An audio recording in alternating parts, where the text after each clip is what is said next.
Bismillahirrahmanirrahim. Assalamualaikum warahmatullahi wabarakatuh. Waalaikumsalam warahmatullahi wabarakatuh. Alhamdulillahi rabbil alamin. Wassalatu wassalamu ala ashrafil anbiya'i wal mursalin wa ala alihi wa sahbihi ajma'in. Asyhadu an la ilaha illallah wahdahu la syarikalah wa asyhadu anna Muhammadan abduhu wa rasuluh. Qala Allah ta'ala a'udzu billahi minasyaitonir rajim. Ya ayyuhalladzina amanu taqullaha haqqa tuqatih wa la tamutunna illa wa antum muslimun. Wa qala an-nabi sallallahu alaihi wasallam ittaqillaha haitsuma kunta wa atbi'is sayyi'atal hasanata tamhuha wa khaliqin nas bi khuluqin hasanin. Shadaqallahul azim wa sadaqa rasuluhul karim. Allahumma arhamna bil Qur'an. Bismillahirrahmanirrahim.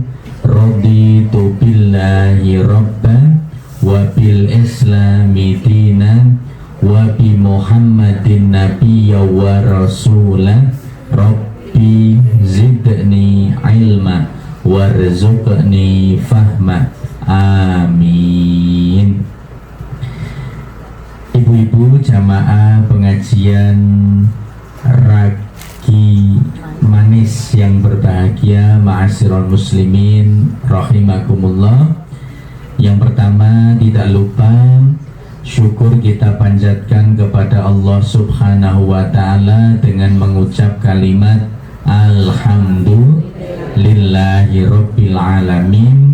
Sampai pada pagi siang hari ini kita semuanya masih diberikan kesehatan, kesempatan, dan masih pula diberikan nikmat semangat untuk menghadiri majelis taklim dalam rangka silaturahmi dan sekaligus tholabul ilmi. Mudah-mudahan semuanya yang hadir, yang rawuh di majelis ini dibarokahi oleh Allah Subhanahu wa ta'ala. Amin. Amin ya rabbal alamin. Lagi ngeten to Bu? Nggih, alhamdulillah bahwa apa yang kita kerjakan, apa yang kita lakukan, satu-satunya yang kita harapkan dari Allah itu apa? Salah satunya yaitu mudah-mudahan mendapat barokah. Wong nyatanya saat ini itu apa-apa judulnya nganggo barokah kan ya Bu ya. Subuh barokah, Ahad barokah, Jumat barokah, gitu. Semuanya pakai barokah. Nggak cuma pengajian tok lo ya yang pakai barokah, orang jualan aja pakai nama barokah. Mie ayam barokah, bakso barokah, tengkleng barokah, apotek barokah, ya. Bahkan saya itu sampai kepo. Nopo kepo niku nopo Bu? Pengen tahu. Saya tinggalnya di Cemani sana Bu. Saya iseng aja buka di Google, lalu saya ketik warung barokah. Dan ternyata hasil penelusuran Google di HP saya di sekitar Cemani itu ada sekitar 57 warung. Kabeh nganggo jeneng barokah. Nah, pertanyaan saya cuma satu, apa ora eneng jeneng liyane to ya? Mosok kabeh nganggo jeneng barokah? Jawabannya yaitu tadi, ya memang apa yang kita lakukan, apa yang kita kerjakan sing disuwun kepada Allah, mudah-mudahan mendapat barokah. Makanya orang sampai menamai usahanya sendiri pun dengan nama barokah, sebab harapannya juga kepingin barokah. Termasuk panjenengan rawuh dalam majelis taklim seperti ini Ini pun juga dalam rangka mencari barokah niku wau nggih Bu. Nah, pertanyaannya, kok kabeh wong kok golek barokah, merebut barokah. Lah janjane barokah itu sendiri artinya apa toh Bu?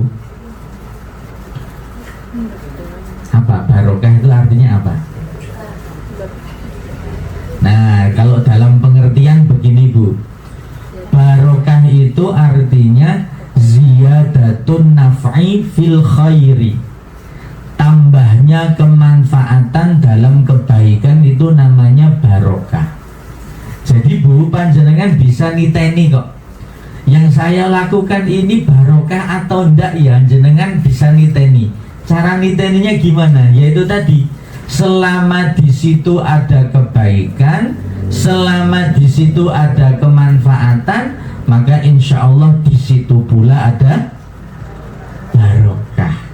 Termasuk di majelis taklim ini ada kebaikan, ada kemanfaatan, maka di sini pula pasti ada barokah. Minimal itu nopo Bu? Paling sedikit. Jenengan rawuh di majelis taklim itu paling sedikit ada 2 barokah.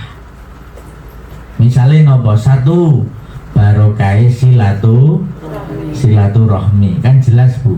Nabi SAW pernah mengatakan dalam satu keterangan hadis yang kira-kira terjemahannya begini: siapa yang ingin mendapatkan jembar rizkinya, siapa yang ingin mendapatkan panjang umurnya, maka sambunglah silaturahmi. Loh, pengajian itu ya bagian dari silaturahmi kan ya Bu ya. Nyatanya ketemu saling uluk salam, itu kan silaturahmi. Ketemu saling berjabat tangan. Sosok orang mau jabat tangan tok toh Bu. Sosok nganggo gablek-gablekan toh. Wah Bu, suwe ra tau ketemu. Alhamdulillah iso ketemu ning kene. Lah kok ora tau nih petuk, saiki kok tambah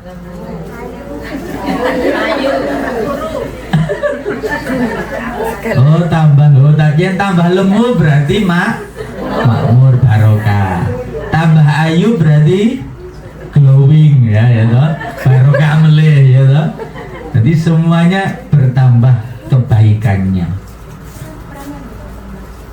Kemudian yang kedua, barokah tolabul ilmi. Jelas tadi saya buka dengan doa, namanya doa ikrar Bu, yang bunyinya begini: raditu billahi rabban wa bil islami dinah wa bi muhammadin nabiyya wa rasulah rabbi zidni ilma warzuqni fahma.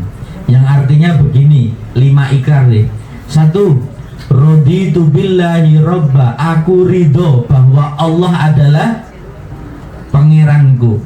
Yang kedua, wabil islami dina, dan aku ridho Islam agamaku. Yang ketiga, wabi muhammadin nabiyya wa rasulah, dan aku ridho Muhammad adalah nabiku. Rabbi zidni ilma, ya Allah tambahkan kepadaku ilmu. Warzuqni fahma, ya Allah tambahkan kepada kami, berikan kami rizki berupa pemahaman agama. Jadi jelas, datang ke majelis taklim, barokahnya tambah ilmu, meskipun hanya sedikit. Mohon maaf Bu, saya matur meskipun hanya sedikit, sebab prakteknya paling entuke umum sedikit kan Bu ya. Kadang-kadang begitu. Mohon maaf nyun pangapunten, ini kalau mau jujur-jujuran, kalau mau bloko suto, pengajian itu yang kurang lebih 45, 50 sampai 60 kurang lebih menit ya. Paling yang bisa kita dapatkan berapa persen tuh Bu ilmunya? Kira-kira berapa persen Bu? Kalau mau jujur. Oh, ambil tengahnya saja ya, misalnya dapat 50%.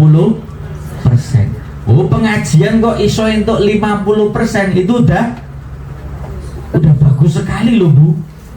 Dapat setengahnya itu udah bagus sekali. Nah, pertanyaannya 50% sisanya kemana ya? Oh, bablas. Kok bisa bablas? Oh, di mana-mana ternyata sama Bu. Pengajian di mana-mana itu sama. Sing marake bablas itu apa toh? Oh, satu, mungkin karena tidak fokus. Sepertinya duduknya di sini tapi pikirannya Di sana. di sana, di rumah, di sekolahan, di tempat kerja, macam-macam, nggak fokus.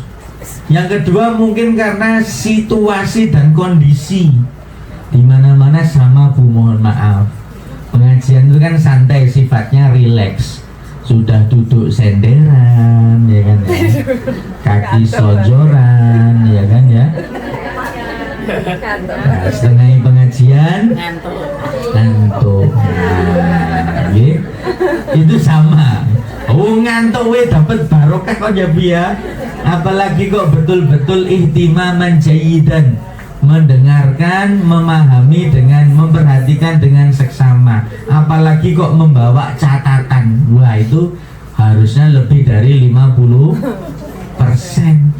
Saya lihat lebih banyak yang tidak membawa catatan ini. Saya berhusnuzon catatannya di luar kepala Pak Ustadz. Oh, karena di luar kepala melucut kabeh ya, enggak apa-apa. Patokannya gini Bu, jenengan mangke kundur saking mriki, pulang dari sini kok bisa membawa satu ayat saja, insya Allah itu sudah termasuk kategori tambah ilmu. Nah, mudah-mudahan sekali lagi semuanya yang rawuh di sini mendapatkan barokah dari Allah Subhanahu wa taala. Amin ya rabbal alamin. Ibu-ibu yang dirahmati Allah, ma'asyiral muslimin rahimakumullah. Saya ingin menyampaikan sedikit tentang temanya ini nggih. Betapa hebatnya hati yang ikhlas. Saya ulangi, betapa hebatnya hati yang ikhlas. Saya awali terlebih dahulu Bu dengan satu gambaran cerita. Mungkin cerita ini relate dengan kehidupan kita, nyambung, atau mungkin pernah terjadi dengan kehidupan panjenengan. Dengan cerita begini Bu, satu ketika Bu, ada orang namanya Udin. Udin di rumahnya, di belakang rumahnya punya kebun. Di situ tertanam banyak pohon, salah satunya pohon mangga. Nah, ini kebetulan lagi musim mangga ini ya Bu ya. Buahnya sudah berbuah, pohonnya sudah berbuah. Saking senengnya si Udin panen buah mangganya sebagai bentuk rasa syukur. Akhirnya Udin berniat untuk silaturahmi, sowan ke rumahnya Pak Kiai, ke rumah gurunya, ke rumah ustadznya, dengan membawa mangga itu tadi. Sing digawa lumayan kata Bu, 3 kresek. Ada 3 kresek, pelem gede-gede sisan. Nah, berangkatlah Udin ke rumahnya Pak Yai. Neng dalan ketemu koncone jenenge Budi. Ini nama hanya ngasal saja ya Bu ya, random saja. Ketemu temannya namanya Budi. Loh Din, arep neng di Din?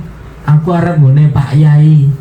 Nggawa apa kuwi? Nggawa pelem. Alhamdulillah wit pelemku wis panen, iso nggo gawan. Oh ya syukur. Salam yo nggo Pak Yai. Oh ya. Lanjutlah Udin ke rumah Pak Yai. Ketemu Pak Yai, melaksanakan hajatnya silaturahmi. Singkat cerita Bu, Udin mau pamit. Pak Yai gandeng wedal sampun niki nggih, kula badhe nyuwun pamit. Lah kok pengen pamit, Pak Yainya bilang, "Sik Din, ojo mulih sik." Pak Yainya masuk ke dalam ngambil sesuatu. Lah kok sesuatunya, kok keluar bilang begini, "Din, alhamdulillah Din, aku ndek lingi yo bar kepayon wedhus. Wedhusku yo bar payu. Payu kabeh iki karek siji ning sing cilik gawanen ya wedhuse." Loh nopo niki Pak Kiai? Wong saya ndak nyuwun nopo-nopo lho niki. Wis ora apa-apa iki rejeki aja ditolak. Wah, gumun mak plengan to niki. Mangkat nggawa pelem mulih nggawa wedhus. Nah. Rezeki ndak bisa ditolak, suruh bawa, akhirnya pulang. Nggawa wedhus ketemu koncone Budi. Lho apa meneh kuwi, Den? Oh ya aku bingung tur kaget iki. Aku silaturahmi ngene Pak Yai mangkat nggawa pelem mulih-mulih digawani wedhus.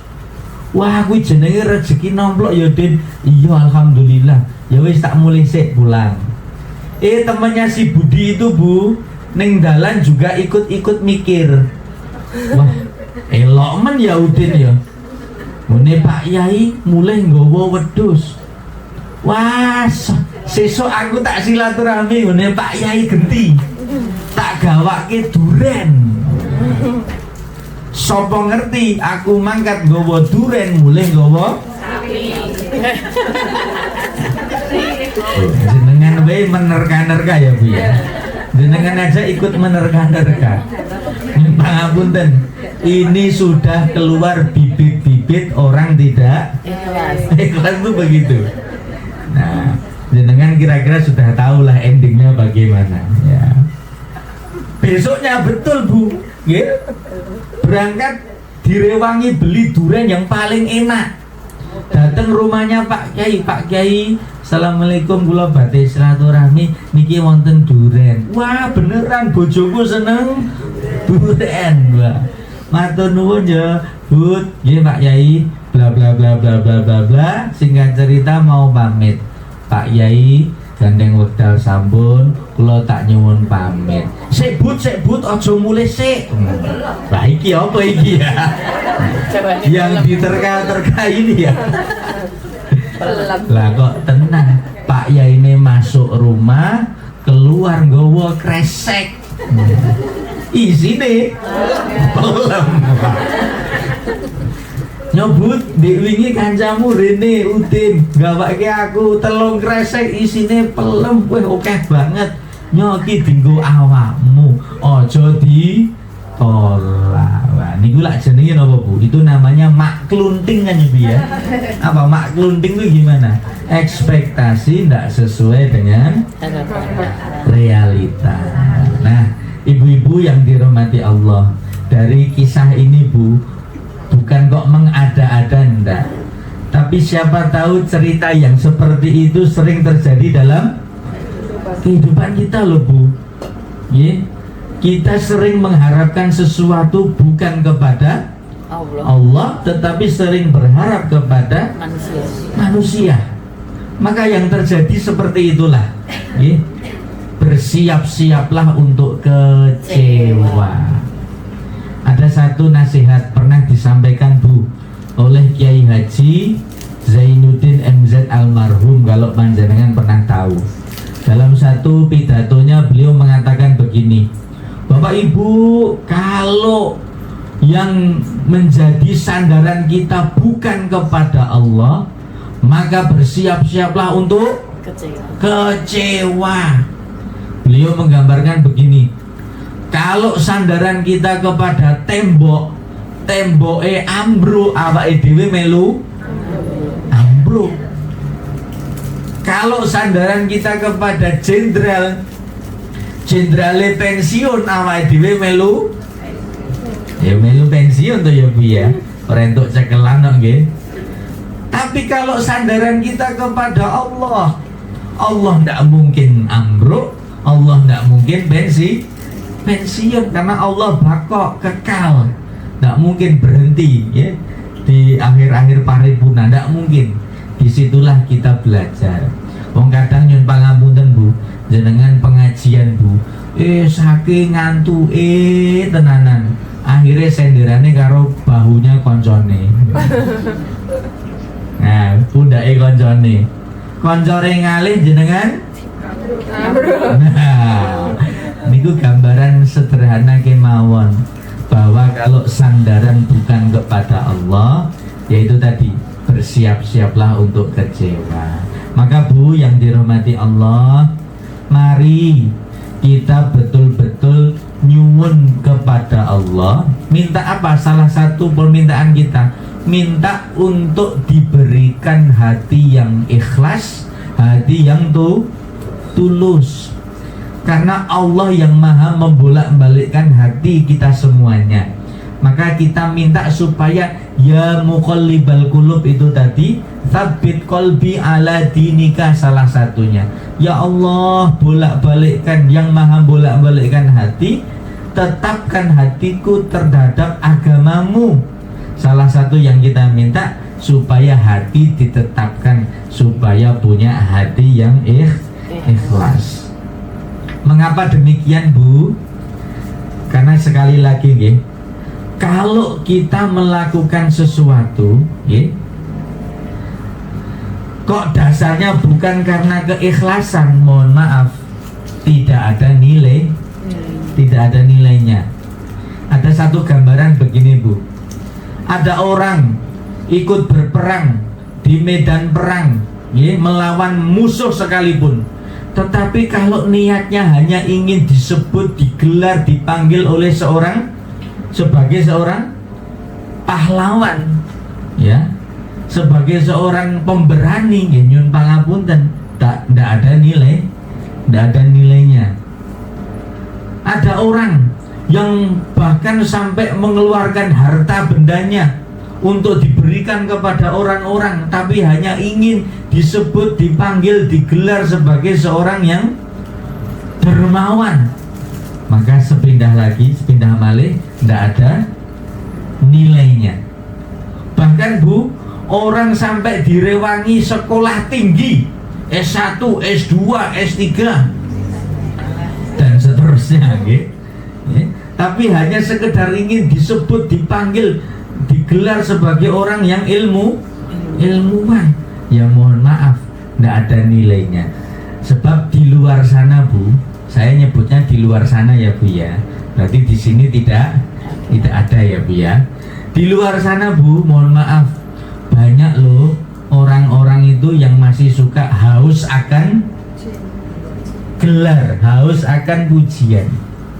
Saya pernah mengalami sendiri, Bu. Ketika saya dulu pernah didapuk jadi MC, jadi pambiworo manten di Gedung Fatimah itu, ada satu acara namanya Pasrah Panampi kan ya, Bu ya. Nah, kebetulan panitia memberi nama yang mengatur pasrah itu baru dadaan di hari itu. Biasanya kalau kumbukanan itu kan jauh-jauh hari sudah ada namanya, tapi baru ngasihnya pas di hari H. Lah kok kebetulan ngasihnya ya pas dadaan, sudah mau pasrah panampi baru dikasih. Datang nama secari kertas, nama yang ngaturi pasrah itu kebetulan namanya panjang, Bu. Ada gelar depan, ada gelar belakang lagi. Gelar depannya saya masih ingat, Dr. Andes Haji KRAT bla bla bla bla bla. Nah, KRAT-nya itu saya tidak tahu kepanjangannya apa, Bu. Waktu itu saya tidak tahu, karena dadaan toh. Waduh, ini ngomongnya apa ki yo. Nah, akhirnya saya siasatinya yo hanya membaca singkatannya saja, Dr. Andes Haji KRAT bla bla bla bla. Selepas pasrah panampi selesai, bapak yang bersangkutan itu datang ke meja saya. Sopo mau sing dadi MC? Lho, Pak. Jenengan, Mas? Nggih, Pak. Kok jenengku ora mbok sebut komplit ki piye? Pak, ngapunten, saya tadi nggak tahu kepanjangannya apa, Pak. Saya baru nyari di Google ketemu ini, Pak. Ya wis, ternyata KRAT itu apa, Bu? Kanjeng Raden Aryo Tumenggung. Nah, ya wis engko yang pas foto jenengku disebut komplit ya, Mas. Oh siap, Pak. Nah, ternyata ada orang yang begitu. Nah, yang pangapunten, ini satu pepeling bagi kita. Nah, monggo Bu, kita dengan sejenak ini ya, waktu yang sejenak ini mengenal apa toh hakikat ikhlas itu. Yang pertama, dari sisi bahasa dulu, ya. Apa toh ikhlas itu? Ikhlas berasal dari kata akhlaso, yang dalam bahasa Arab akhlaso itu artinya tulus, bersih, suci, lalu berubah menjadi ikhlas, yaitu bentuk masdarnya. Apa ikhlas itu? Artinya orang yang melakukan sesuatu dengan niat yang tulus, bersih, dan suci. Nah, yang dimaksud dengan niat tulus, bersih, dan suci ini rujukannya kemana? Tentu tiada lain, tiada bukan, rujukannya hanya kepada Allah Subhanahu wa Ta'ala.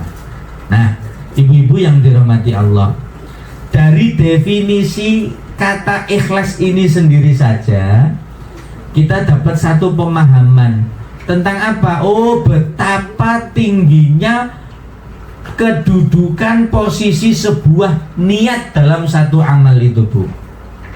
Bahkan sampai pentingnya satu niat. Rasulullah Shallallahu Alaihi Wasallam, Bu, dalam satu keterangan hadis riwayat Bukhari dan Muslim, ya, ada dalam urutan hadis arba'in nomor urut 1. Nabi mengatakan gimana, Bu? Innamal a'malu binniyat walikulli imri'in ma nawa, dan seterusnya. Yang artinya sesungguhnya amalan itu bergantung kepada niatnya, dan orang akan mendapatkan apa yang sudah diniatkannya. Kalau mengikuti kepanjangan hadis itu bunyinya begini: siapa yang hijrahnya kepada Allah dan Rasulullah, maka yang didapatinya nanti juga Allah dan Rasulnya. Siapa yang hijrahnya karena urusan dunia dan karena urusan wanita yang ingin dinikahinya, maka yang didapatinya pun apa yang sudah diniatkan. Nah, betapa tingginya kedudukan niat itu sendiri, ibu-ibu. Milo monggo, mari setiap kita melakukan amal jangan sampai lupa niat, dan niatnya harus disandarkan kepada Allah Subhanahu wa Ta'ala, supaya yang kita dapatkan nanti pun juga Allah dan Rasulnya Allah. Nah, ibu-ibu yang dirahmati Allah, itu nggih definisi dari ikhlas. Kemudian yang selanjutnya, macam-macam ikhlas. Sebetulnya kalau semua amal ya harus dengan ikhlas, tapi kalau dibikin rinci nggih, macam-macam ikhlas ada 3, Bu. Yang pertama, ikhlas dalam ibadah. Panjenengan bisa membuka satu keterangan ayat dalam surat Al-An'am ayat 162. Di situ Allah Subhanahu wa Ta'ala sudah berfirman, a'udzubillahi minasyaitonir rajim, Qul inna sholati wa nusuki wa mahyaya wa mamati lillahi rabbil alamin. Katakanlah, sesungguhnya ibadahku, sholatku, ibadahku, hidupku, bahkan matiku hanya untuk Allah, Rabb semesta alam. Nah, termasuk dalam urusan ibadah itu sendiri, Bu, dikatakan harus kedudukan niatnya, sandarannya lillahi rabbil alamin, itu tadi hanya untuk Allah, Rabb semesta alam. Nah, babakan niat dalam ibadah ini, Bu, ikhlas dalam ibadah ini, mari kita contoh ibadah yang namanya puasa. Kenapa kok yang dijadikan contoh ibadah puasa, Bu? Karena puasa itu ibadah yang tanpa sugesti. Ada sugesti tapi minim sugesti. Apa tuh sugesti itu? Kalau bahasa kita, sugesti itu artinya embel-embel. Embel-embel itu gimana ya? Pengaruh. Nah, jadi semakin besar sugesti, semakin besar pengaruh. Maka yang terjadi apa? Semakin besar pula pengaruh yang mempengaruhi keikhlasan kita, Bu. Kalau puasa tanpa sugesti, coba kita lihat ibadah yang lain, misalnya ibadah sholat, Bu. Orang berangkat ke masjid, kan orang bisa tahu ya, Bu ya, oh si fulan berangkat ke masjid, berarti mau sholat. Jadi kan terbuka pintu sugesti, dilihat orang, diketahui orang, bahkan bisa terbuka pintu sugesti dipuji orang. Wah, Yusri saiki wis sregep ning masjid. Ini ada yang namanya Yusri ndak ini ya? Ini contoh aja loh ini ya. Wah, Yusri saiki sregep ning masjid. Orang jadi tahu, orang jadi lihat. Jadi sugesti yang demikian itu bisa mempengaruhi si pelaku ibadah. Karena mempengaruhi, maka terbukalah pintu-pintu yang lain, Bu. Misalnya pintu riak lah, pengen dilihat. Pintu ujub lah, ya. Pintu ingin dipuji lah, bahkan pintu takabur lah. Nah, macam-macam. Jadi bisa mempengaruhi keikhlasan karena terbukalah sugesti yang banyak itu tadi. Napa melih? Contoh lain ya, ibadah sodako, infak, zakat pun juga sama. Terbuka pintu sugesti. Wah, ibu kae elok ya, soalnya nyemplungi infak nganggo dit werna. Loh, kok jenengan tahu, Bu? Karena bisa kelihatan. Nah, itu sugestinya begitu. Terbuka dilihat oleh orang lain. Tapi kadang-kadang ya nggak kelihatan, soalnya ketika nyemplungi infak tangannya nutupi. Kenapa kok ditutupi? Soalnya nyemplungi ini 2.000, mulai ditutupi. Tapi kadang yang nyemplungi dit abang meloho, wah, tidak ditutupi. Nah, itulah yang dimaksud dengan sugesti itu begitu, Bu. Ya. Bisa dilihat orang, bisa diketahui orang, sehingga mempengaruhi hati kita semuanya.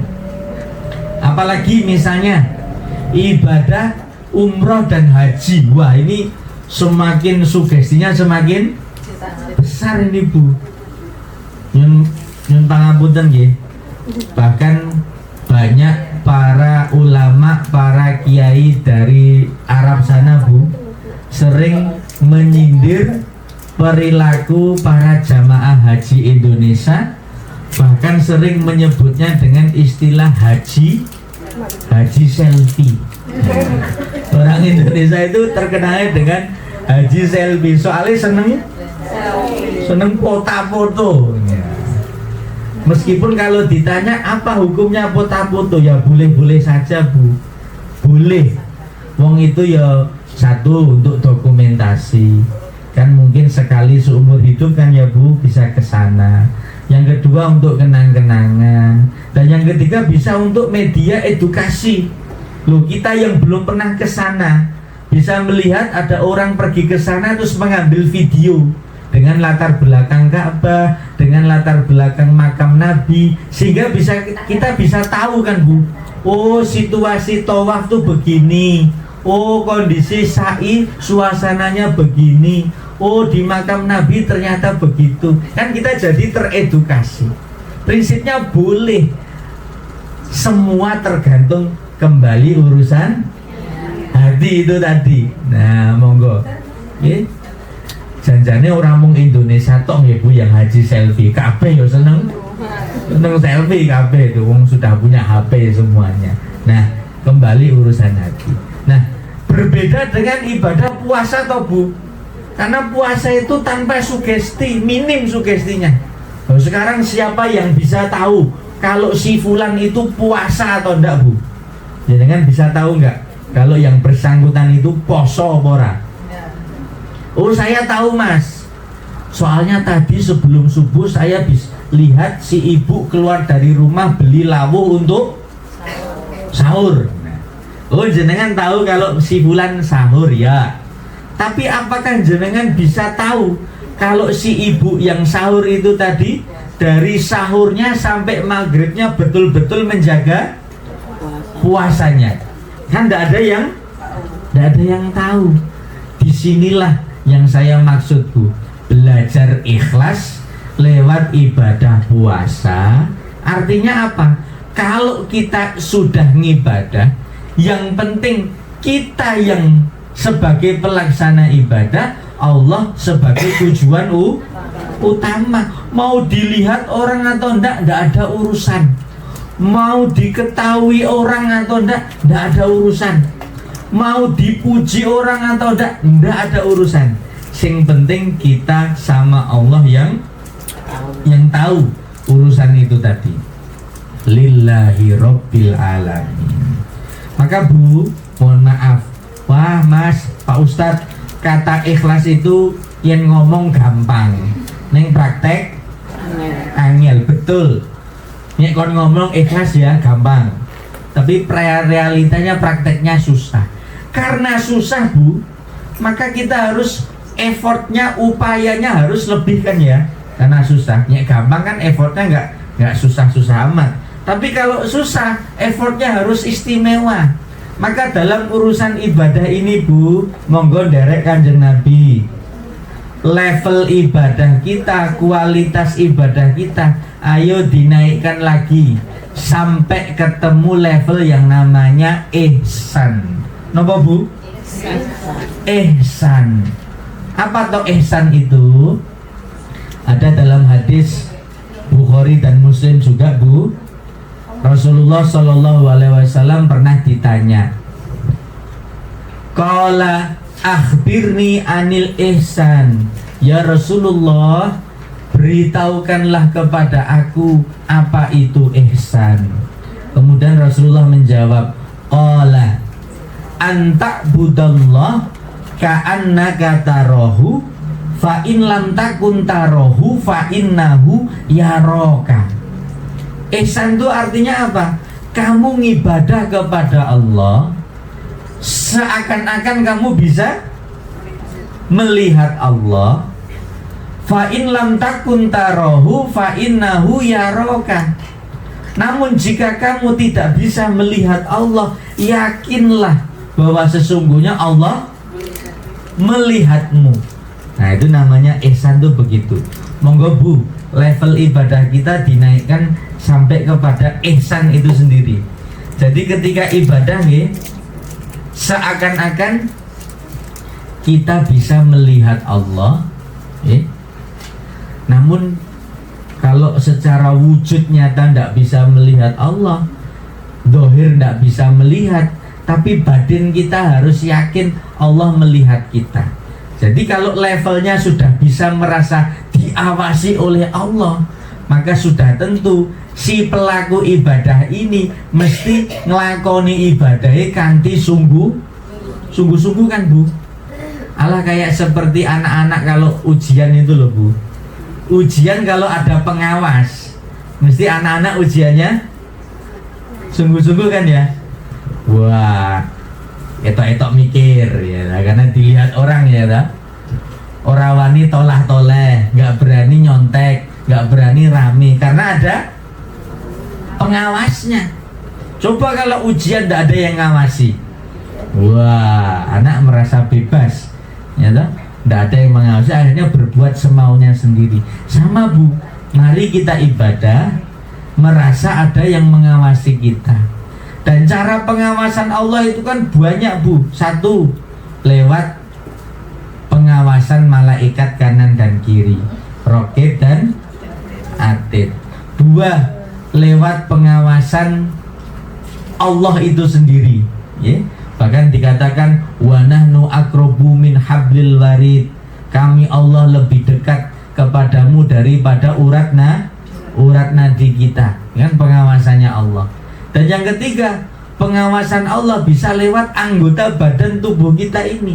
Mungkin sekarang kita bisa bersilat lidah, ngapusi, berdusta, tapi nanti di hari kiamat, al-yauma nahtimu ala afwahihim, hari dimana nanti kita akan ditutup mulutnya, wa tukallimuna aidihim, semua tangan berbicara menjadi saksi. Jadi semua anggota badan kita menjadi saksi. Maka monggo ibadahnya levelnya dinaikkan selevel yang namanya ihsan. Nah, itu yang pertama Bu, ikhlas dalam ibadah. Tujuan niatnya hanya kepada Allah, mau dilihat orang atau enggak terserah, yang penting yang tahu saya dan Gusti Allah. Nah, kemudian yang kedua, ikhlas dalam menolong sesama. Nah, kalau tadi kaitannya hablu minallah, ya. Sekarang menolong sesama berarti kaitannya hablu minanasnya. Jangan bisa buka Bu surat Al-Bayyinah ayat yang kelima. Di situ mengatakan begini, A'udzubillahi minasyaitonirrajim, wa ma umiru illa liya'budullaha mukhlishina lahuddin hunafa wa yuqimus sholat wa yu'tuz zakat wa dzalika dinul qayyimah. Dan mereka tidak diperintahkan kecuali menyembah kepada Allah dengan keikhlasan atau mengikhlaskan ketaatannya kepada Allah, lagi secara hunafa. Hunafa itu hanif. Hanif itu artinya lurus. Lurus itu artinya istiqomah. Nah, jadi tegak lurus kepada Allah, maksudnya begitu. Nah, wa yuqimus sholat, dan mendirikan sholat, wa yu'tuz zakat, dan menunaikan zakat, wa dzalika dinul qayyimah, dan itulah agama Allah yang benar. Nah, termasuk dalam menolong sesama, ini kan bagian dari perintahnya Allah Bu. Nah, menolong sesama pun juga harus didasarkan dengan keikhlasan Bu. Mohon maaf sekali Bu, kadang ketika kita menolong orang lain ya, ujian keikhlasan itu datang ketika kapan? Ketika kita suka atau sering mengungkit-ungkit kebaikan kita. Wah, yen ora eneng aku ra iso. Kadang kita suka begitu, nggak terasa keluar omongan begitu. Nah, biasanya begitu Bu, keikhlasan itu diuji ketika kita sering suka mengungkit-ungkit kebaikan kita sendiri. Nah, monggo babagan ikhlas menolong sesama ini Bu, ada nasihat bagus sekali. Panjenengan pernah mendengar boten nggih? Ada nasihat namanya filosofi kopi dan gula. Pernah dengar ya Bi ya? Nah, kira-kira nasihatnya begini. 1. Jika kopi rasanya terlalu pahit, siapa yang disalahkan Bu? Kopinya apa gulanya Bu? Kalau jenengan bilang kopi, wis kandek ben Bu, jenenge kopi ki pahit. Ora iso disalahke, kandek ben kopi ki pahit. Tapi realitanya ketika jenengan minum kopi kok rasanya terlalu pahit, sing disalahke siapa? Gulanya, karo wonge sing gawe. Jenengan pergi ke wedangan, ya kan? Bu, Mas kopi siji. Nah, terus jenengan nikmati kopi itu, lagi diseruput kok pahit banget. Wah, iki mesti lali ngei gulone. Padahal aku ngomong gulone loro lho Mas. Empun kok Bu, wah berarti kesitikan iki gulane. Yang kedua, jika kopi rasanya terlalu manis, siapa yang disalahkan Bu? Gulanya lagi. Wah, iki kelegen jenenge iki. Berarti kokean gula. Kesitikan dionek-onekke, kakean dionek-onekke. Tapi ketika takaran kopi dan gula itu sudah pas Bu, sehingga jenengan ketika seruput kopi itu merasa kenikmatan, siapa yang dipuji Bu? Kopinya apa gulanya? Oh, yang buat. Yang saya tanya, kopinya apa gulanya? Kopinya. Ora mungkin sing dilem gula. Ketika diseruput ya Bu ya, mantap kopinya. Orang mungkin mantap gulanya. Ora mungkin. Karo sing gelem sing gawe mesti nggih. Pertanyaan besarnya begini Bu, loh kemana larinya si gula yang memberi dampak kenikmatan kepada secangkir kopi itu tadi. Nah, kita belajar ikhlas seperti gula Bu. Kehadiran kita yang penting bisa membawa kebaikan, kemanfaatan meskipun orang tidak menyebut kita. Orang disebut orang masalah. Yang penting saya ibadah, Allah tahu kalau saya ibadah, pun selesai urusan. Itulah yang dimaksud ikhlas seperti gula, larut seperti gula. Yang ketiga, filosofi gula bilang gimana Bu? Gula pasir memberi rasa manis kepada secangkir kopi. Orang pun menyebutnya kopi manis. Nggak mungkin kopi gula, ya kan? Orang nyebutnya kopi manis. Padahal yang membuat rasa manis itu siapa? Gula. Tapi gulanya nggak disebut. Yang disebut kopi manisnya, ya kan? Gula pasir memberi rasa manis kepada secangkir teh. Orang pun menyebutnya teh manis. Tehnya yang jenengan minum manis mboten Bu? Manis. Siapa yang bikin manis? Gula. Tapi gula nggak disebut, ya kan? Ya, nggak mungkin teh gula. Ya. Jadi ketika berbuat baik sering orang lupa, sering orang nggak menyebut nama kita dan seterusnya. Kadang hidup menyebalkan juga Bu. Kadang nganyelke. Adewe nulung, awake dhewe bantu, ra tau dieling-eling, ra tau disebut-sebut. Ning sekaline berbuat salah langsung dieling-eling. Sama seperti gula itu, memberi manis, memberi nikmat nggak pernah disebut, tapi sekali ada hubungannya dengan penyakit, nah kak nyalahke gula. Oh kok kae kok ora tau ketok saiki nang ndi to? Oh loro apa? Gula. Oh kalau kopi, ora mungkin loro kopi gitu. Mesti loro gula. Nah, kadang hidup menyakitkan, menyebalkan seperti itu Bu. Tapi kita belajar, monggo ihsan itu tadi Bu. Okay? Yang penting kita bisa seolah-olah bisa melihat Allah, ya. Kalaupun secara wujud dohir tidak bisa, yang penting Allah melihat kita. Nah itu yang namanya ikhlas tuh begitu. Nah, kemudian yang ketiga Bu, ya. Ikhlas dalam ibadah. Nomor 2, ikhlas menolong sesama. Kemudian yang ketiga, ikhlas menerima kehendak Allah. Nah ini yang levelnya paling susah ini, ya. Ikhlas menerima kehendak Allah. Ternyata Bu, ikhlas itu masuk dalam urusan tauhid. Padahal tauhid itu pondasi kita semua. Jenengan kalau mengingat-ingat ya Bu, cabang-cabang tauhid itu apa toh? Oh, 1 tauhid rububiyah. Ada juga namanya tauhid uluhiyah. Ada juga namanya tauhid asma wa sifat. Apa toh tauhid asma wa sifat itu? Kita mengimani, kita meyakini bahwa Allah punya asma, punya nama-nama yang baik, dan Allah punya sifat-sifat yang baik.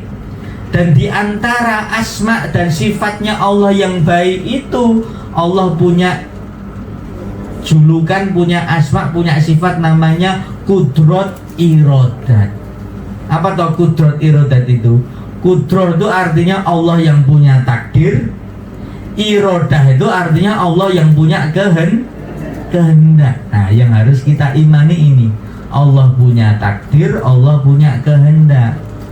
Kalau dulu zaman TPA Bu, saya masih ingat mas-mas mbaknya yang ngajari TPA itu ngajari kita tentang nama-nama dan sifat-sifat Allah dengan satu lagu. Allah wujud kidam bako mukhalafatul lil hawadisi qiyamuhu binafsihi wadaniyah kudrat iradan ilmun hayat sama basor kalam qadiron muridan aliman hayyan sami'an basiron mutakaliman. Nah, salah satunya itu tadi kudrat iroda. Nah, dan kalau Allah sudah punya takdir Bu, Allah kalau sudah berkehendak Bu, maka itu pasti terjadi dan terjadilah. Wong Gusti Allah ngendika sendiri kok, innama amruhu idza arada syai'an ayyakula lahu kun fayakun. Kalau Allah sudah berkehendak, ya terjadilah, dan tidak ada satupun orang yang bisa menghalanginya, termasuk kita sendiri. Mila monggo Bu, kudroh irodahnya Allah harus kita terima. Dan yang datang kepada kehidupan kita ini bermacam-macam. Gak melulu sesuatu yang menyenangkan kan Bu, tapi bisa jadi yang datang sesuatu yang tidak menyenangkan. Harus kita terima, karena memang disitulah cara Allah ingin menguji hambanya. Jangan bisa buka Bu, surat Al-Anbiya ayat 35. Di situ Allah mengatakan, kullu nafsin dha'iqatul maut wa nabluwakum bisyirri wal khairi fitnatan wa ilaina turja'un. Ya. Yang artinya begini, setiap yang bernyawa pasti akan mati, dan kami Allah akan mengujimu bisyirri wal khairi fitnatan, dengan ujian keburukan dan juga dengan ujian kebaikan. Wa ilaina turja'un, sampai kita semuanya nanti dikembalikan. Jadi dalam ayat ini Bu,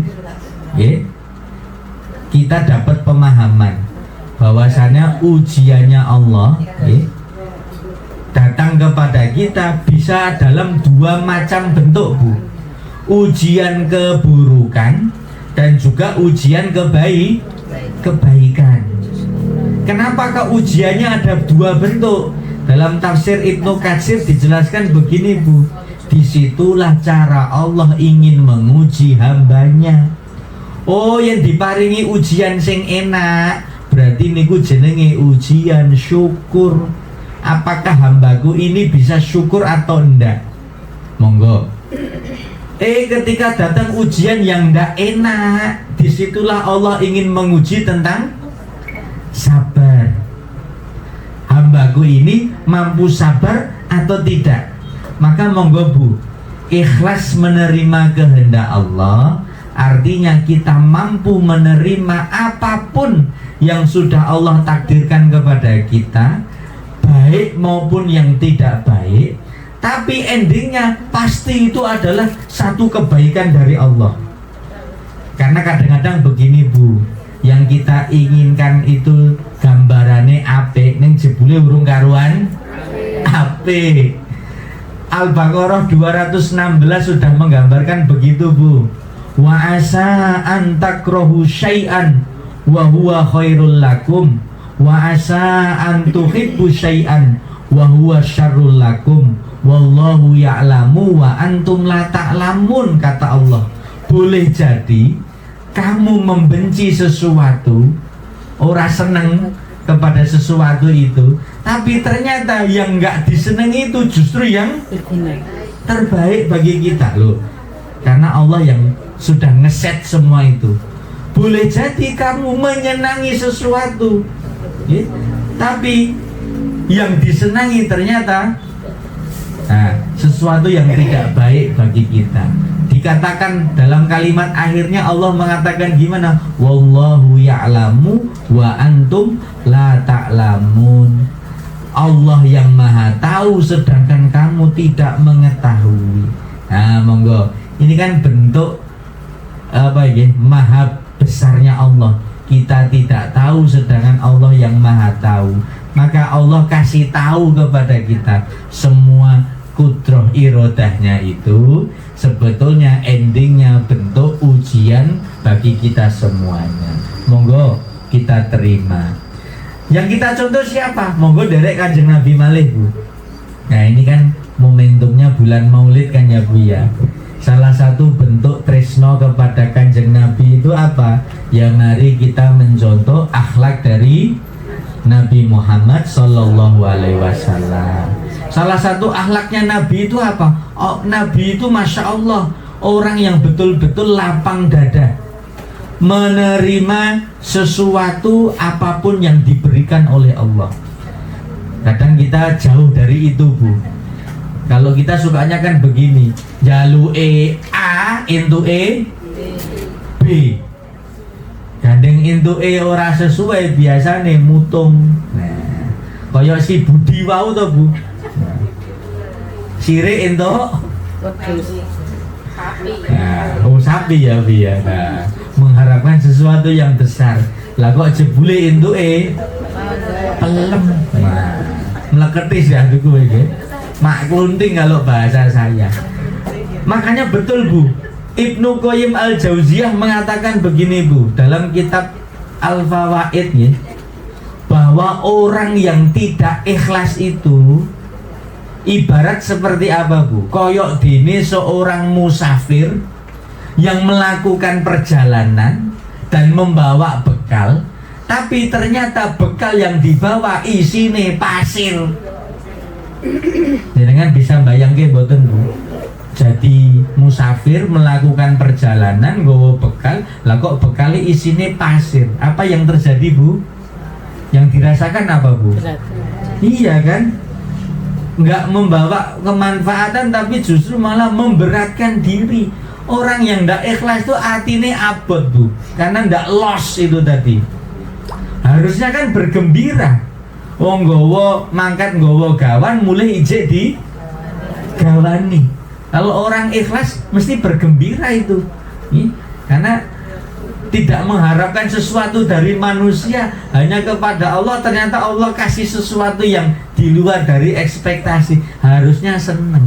Neng gandeng boten ikhlas koyok Budi. Ambok digawani kresek. Gawani pelem telung kresek sisan toh. Ndak akan ora seneng neng malah senep. Nah, ora bingah neng malah mutung. Nah, karena nggak sesuai. Nah, monggo. Kanjeng Nabi ndak begitu Bu. Ada satu riwayat mengatakan begini Bu. Ibunda Aisyah radhiyallahu taala anha mengatakan bahwa Nabi Shallallahu Alaihi Wasallam ketika mendapatkan sesuatu yang menyenangkan, beliau mengucapkan kalimat Alhamdulillahi bini'matihi tatimmus sholihat. Segala puji bagi Allah, dengan kenikmatan itu bersempurnalah kebaikan kita. Tetapi ketika Kanjeng Nabi mendapatkan sesuatu yang tidak menyenangkan, nah, jadi kan ujian keburukan ini nggih, ora nyenengke. Tapi ternyata Nabi tetap bisa mengucap kalimat Alhamdulillahi ala kulli hal. Segala puji bagi Allah atas segala sesuatu. Itu artinya Bu, Nabi adalah contoh teladan orang yang mampu lapang dada menerima apapun pemberian dari Gusti Allah, kudroh irodahnya Allah dalam bentuk apapun, senang pun diterima dengan Alhamdulillah, yang tidak menyenangkan pun juga bisa mau menerima dengan kesabaran, bahkan bisa mengucap Alhamdulillah. Nah monggo, ini bisa kita amalkan dalam kehidupan kita. Sebagai penutup nih Bu, kembali ke judul kita tadi, betapa hebatnya orang yang ikhlas.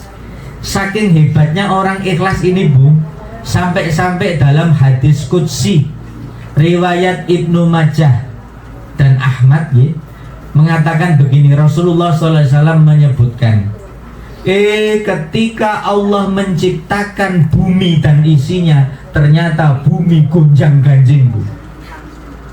Ya, bergetar. Tetapi ketika itu Allah menciptakan gunung, lalu ditancapkan ke bumi itu, maka bumi pun terdiam. Di sini kita dapat tahu, Bu, ternyata salah satu fungsi Allah menciptakan gunung itu tujuannya apa? Supaya bumi bisa stabil, Bu. Bayangkan kalau tidak ada gunung, gonjang ganjing itu tadi. Lalu betapa hebatnya penciptaan gunung sehingga membuat para malaikat itu takjub kepada gunung itu sendiri. Lalu bertanyalah malaikat, wahai Allah, apakah ada dalam penciptaanmu ini yang lebih hebat dari gunung? Lalu dikatakan ada. Yang lebih hebat dari gunung apa, Bu? Apa? Bukan. Dalam hadis itu dikatakan yang lebih hebat dari gunung adalah besi. Ternyata kalahnya ngaruh besi, Bu. Nyatanya, Bu, jenengan kalau tidak percaya pergi ke Gunung Kidul sana, Bu. Sana banyak gunung-gunung. Saiki dadi dalan kabeh, Bu. Gunungnya dipapas. Yang mapas siapa, Bu? Mesin terbuat dari besi. Dan di Cina sana banyak, Bu, gunung-gunung ya, rata semua dengan mesin-mesin. Nah, jadi gunung kalah karo besi. Lalu ditanya lagi, apakah ada yang lebih hebat dari besi? Ada, namanya api. Nyatane besi yang ketemu api pripun, Bu? Leleh. Sak kuat-kuate besi ketemu geni leleh. Napa enten sing luwih hebat dari api? Ada. Siapa, Bu? Air. Nyatane yen kebakaran sing dibengoki sing diceluk sinten? Air. Ora mungkin to, Bu, duit. Ora mungkin. Sing diceluk mesti air, saking hebatnya air. Apakah ada yang lebih hebat dari air, Bu? Ada, namanya angin. Nyatanya, Bu, banyu segoro, lautan, samudra luas itu yang isinya kebak full of water, ya, penuh akan air. Nyatanya yang wis keneng angin, wush, jadi apa, Bu? Jadi ombak, bahkan bisa jadi tsunami. Yang terakhir, apakah ada yang lebih hebat dari angin? Ada. Rasulullah mengatakan yang lebih dahsyat dari semua itu semua adalah orang, yaitu anak Adam atau kita semua, yang mengeluarkan sedekah dengan tangan kanannya, sedangkan tangan kirinya tidak tahu. Ini satu simbolis. Kenapa kok digambarkan begitu? Ya saking hebatnya orang ikhlas. Ngetokke sedekah nganggo tangan kanane dhewe, ning tangan kirine we ora ngerti. Itu artinya apa? Orang itu mampu memusatkan hati dan pikirannya. Yang penting saya pelaku ibadah, Allah sebagai tujuan utama. Sugesti embel-embel pengaruh yang ada di kanan kiri kita, tidak ada yang bisa mempengaruhi betapa hebatnya orang yang ikhlas. Nah, makaten ibu-ibu, mudah-mudahan panjenengan semua diberi kesehatan ya, Bu. Amin. Dan semoga kita semua dikaruniai oleh Allah hati yang penuh ikhlas. Amin amin ya rabbal alamin. Niki langsung doa napa pripun, Bu? Tanya jawab. Oh, boleh, silahkan. Ya, kalau bisa saya Ada jawab. yang mau ditanyakan, Ibu-ibu? Sudah. Ada yang di luar? Ada yang mau bertanya di luar tema? Nggak apa-apa. Sudah. Sambung, Ustaz. Ini ambil saya sudah paham semua ya. Ditutup doa kemauan. Iya, doa kemauan. Pun, monggo Bu, kita berdoa kepada Allah. Doa kita mulai dengan membaca Ummul Kitab Al-Fatihah. A'udzubillahi billahi minasyaitonirrajim. Bismillahirrahmanirrahim. Alhamdulillahi rabbil alamin. Arrahmanirrahim. Maliki yaumiddin. Iyyaka na'budu wa iyyaka nasta'in. Ihdinas siratal mustaqim.